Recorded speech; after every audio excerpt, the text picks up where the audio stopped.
A'ja Wilson and the Las Vegas Aces lose Game 1 on their home court to the Indiana Fever, 89-73. The Indiana Fever were in control of this game from start to finish. It feels like a physical game every game. Feels like it's been a physical season. But yes, I think, I feel like I've been on the ground a little bit more this series so far. But we just keep getting back up, so that's all you can really say. Times in Game 1, Peggy Hammond could get 15 calls in a row and one goes another way and she starts screaming and crying. A'ja Wilson doesn't like Lexi Hull. She's always pushing her, but that's an illegal screen, and then Lexi Hull gets called for a foul.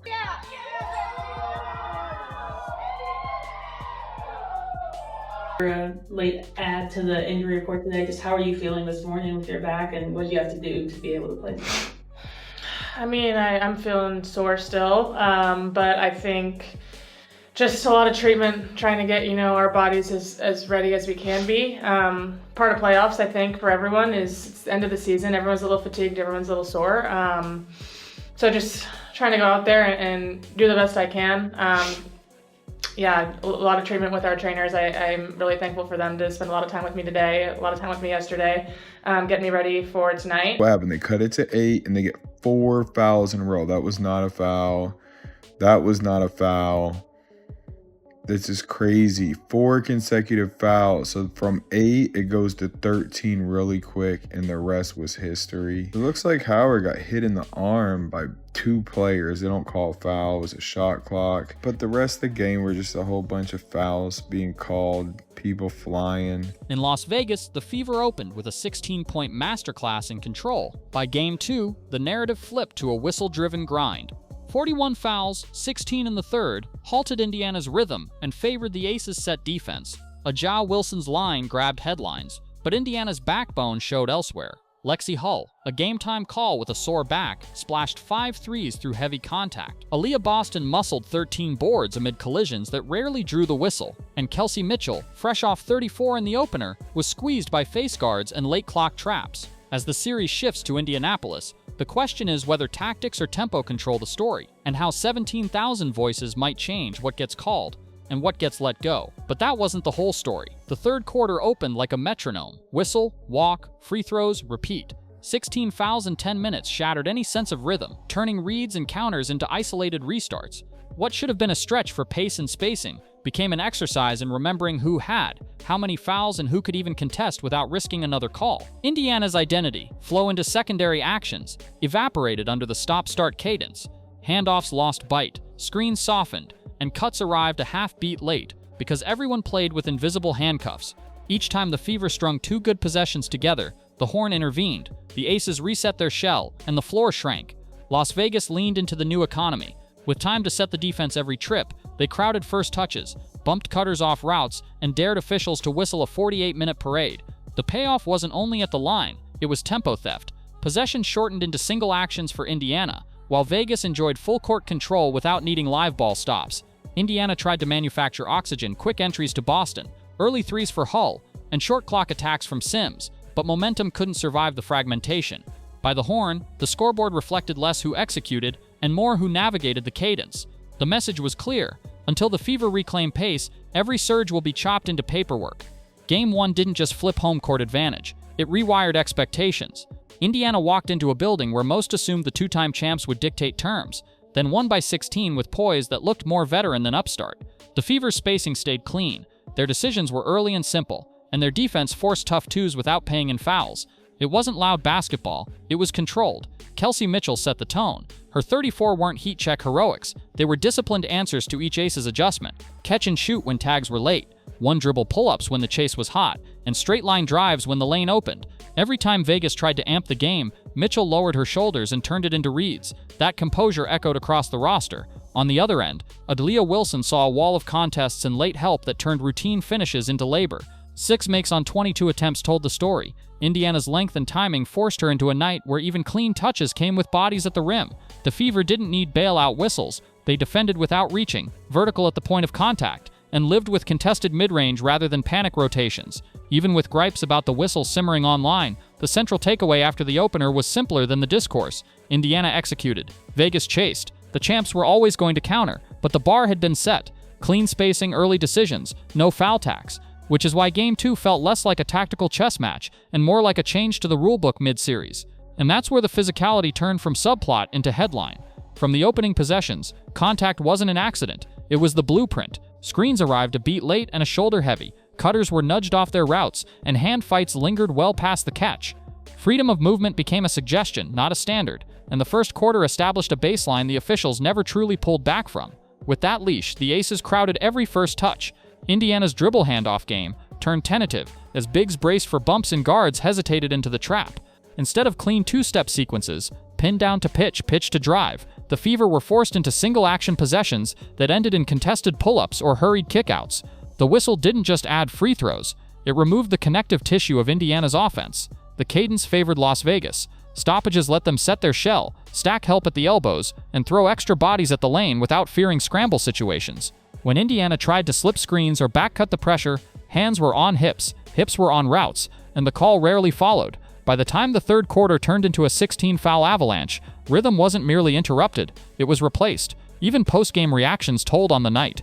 Complaints about the rough tone came from both benches, but the scoreboard made one truth obvious. The team most comfortable living in a stop-start world banked the edge. For Indiana, the problem wasn't toughness, it was oxygen. Without pace, their advantages shrink, and that's exactly where Las Vegas aimed next, strangling the head of the snake.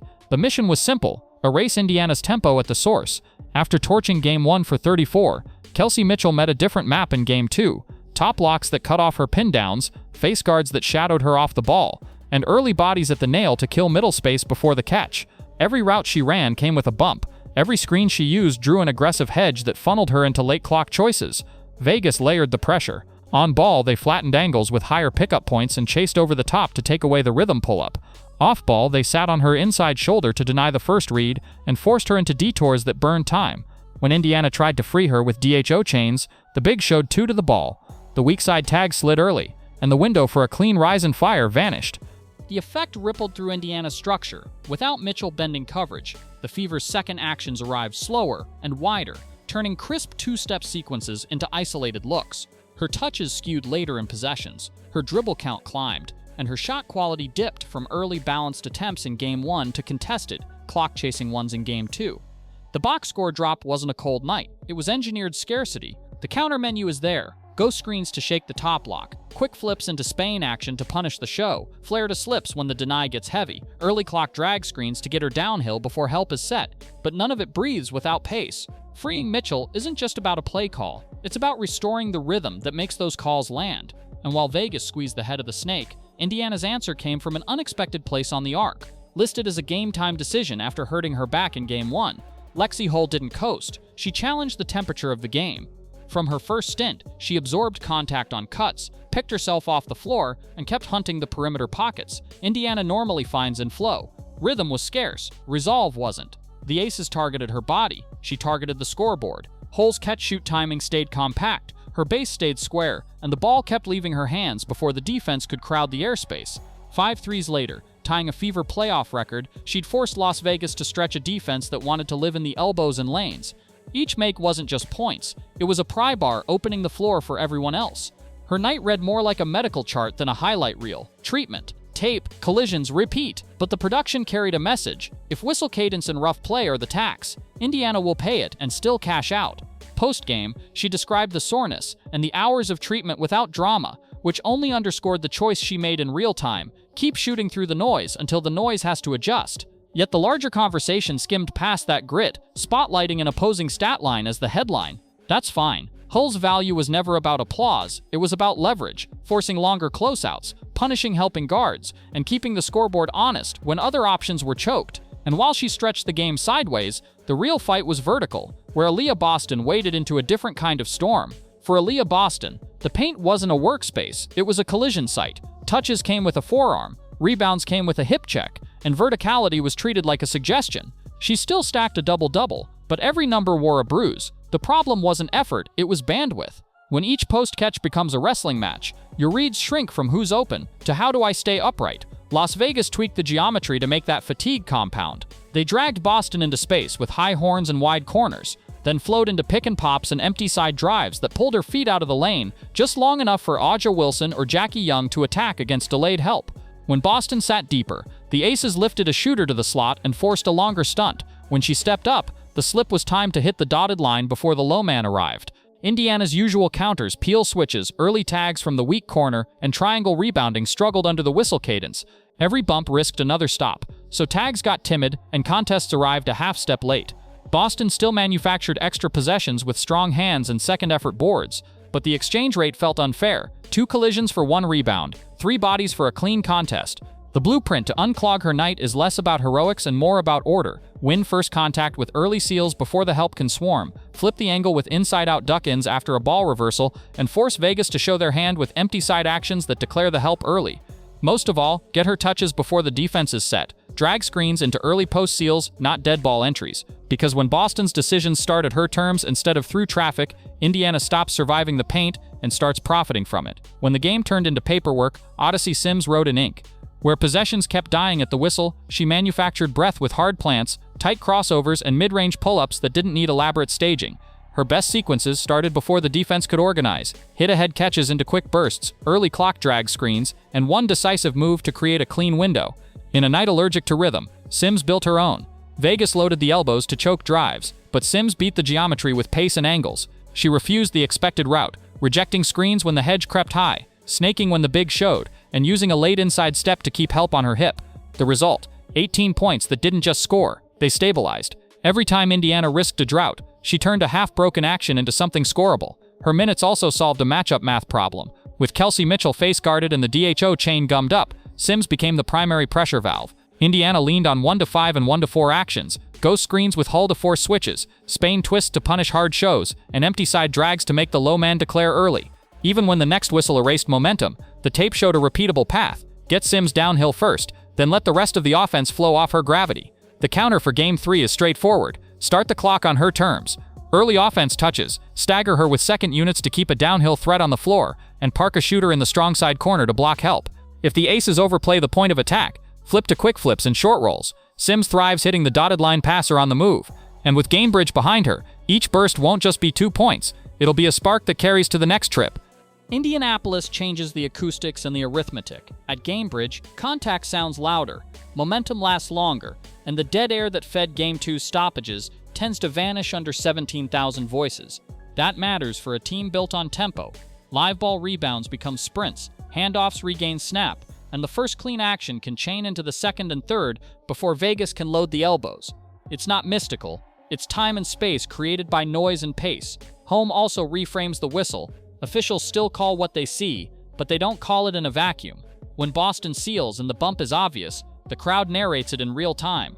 When Hull is chased through a screen with 2 hands, the reaction demands clarity. You don't bank on calls, you bank on accountability. The Fever don't need freebies, they need the freedom to run their stuff without invisible taxes on every cut. Tactically, Indiana's checklist is simple and urgent. Free Kelsey Mitchell early with ghost actions and drag screens before the ace's shell is set. Keep Hull's feet set with early pitch-aheads and corner relocations. Feed Boston on the move. Drag into deep seals, not static post-ups. Layer in Sims as the pace trigger, and the half-court looks different. Fewer late-clock heaves, more first-side advantages that become second-side threes. Defensively, re-own the paint with earlier tags and show bodies at the nail. Without surrendering the corner, make Vegas finish through contests, not whistles. For Las Vegas, the counter travels if it's clean. Replicate the Mitchell deny without excessive contact. Keep Boston stretched with 5-out looks, and trust first-shot defense instead of waiting on stoppages. If they can quiet the building for 2 minutes at a time, they can tilt the series back to their rhythm. If they can't, Indiana's runs will stack the kind that flip quarters, not just possessions. The pivot is less about venue and more about velocity. If the Fever reclaim it, the series stops being adjudicated and starts being decided, which brings everything to a single question for the closing stretch. Who imposes their cadence when the pressure spikes and the noise crests? Strip away the noise and 2 truths remain. Indiana proved in Game 1 that clean execution travels, and Las Vegas proved in Game 2 that contact and cadence can flip a night. What looked like a mismatch became a negotiation between pace and stoppage, between flow and friction, between a young team's poise and a champion's muscle memory.